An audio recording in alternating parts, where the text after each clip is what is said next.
привет! Мне 20, а я Гулиим. Это все, что вы должны обо мне знать. Сегодня я хочу вам сказать, как важно развиваться и выходить из зоны комфорта. Молодежь – это стратегический ресурс страны. Мы должны делать вклад для социального и экономического развития. Но я понимаю, каково страшно, когда тебе 20, когда тебе 18, когда тебе 16, когда тебе 14, и никто в тебя не верит.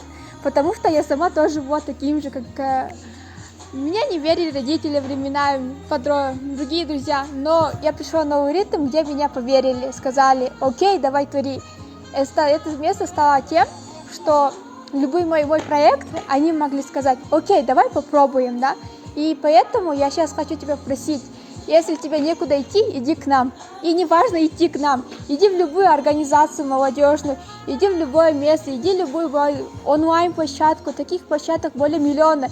Если не веришь, можешь нам написать, я тебе все это вышлю. И просто развивайся и выходи из зоны комфорта. И самое главное помни, всем дело за Месси.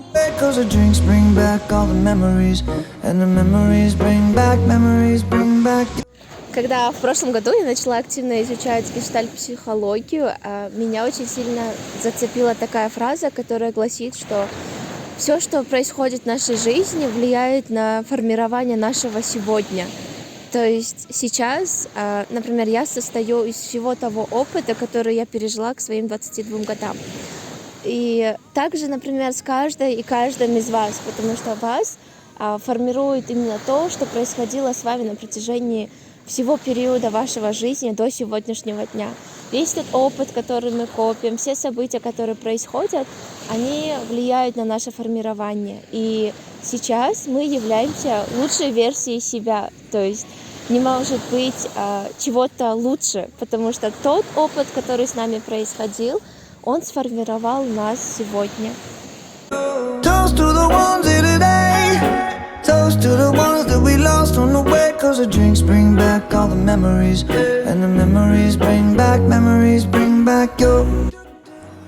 Был февраль 2020 года, был набор в организацию «Новый ритм». Мне было интересно, но я поделилась этой информацией с родителями. Они сказали мне: зачем тебе волонтерство, оно тебе не пригодится, лучше ты давай будешь учиться.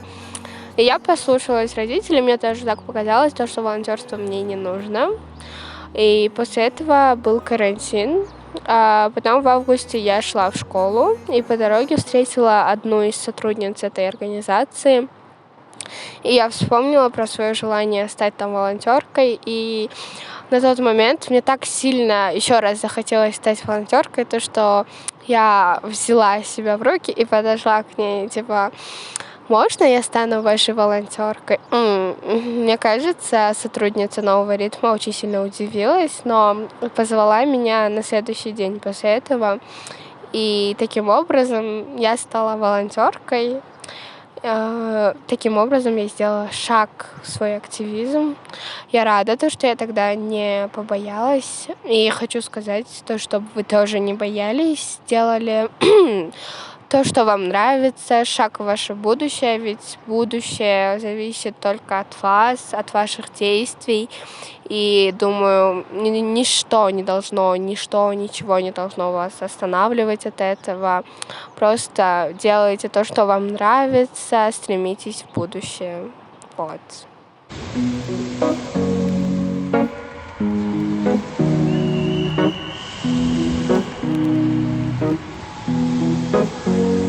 С тобой все в порядке.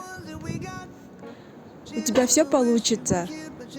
Сделай глубокий вдох, выдох, расслабься и иди вперед. Вперед к своим целям, вперед к мечтам. Мечтай, развивайся. Делай то, что тебе нравится.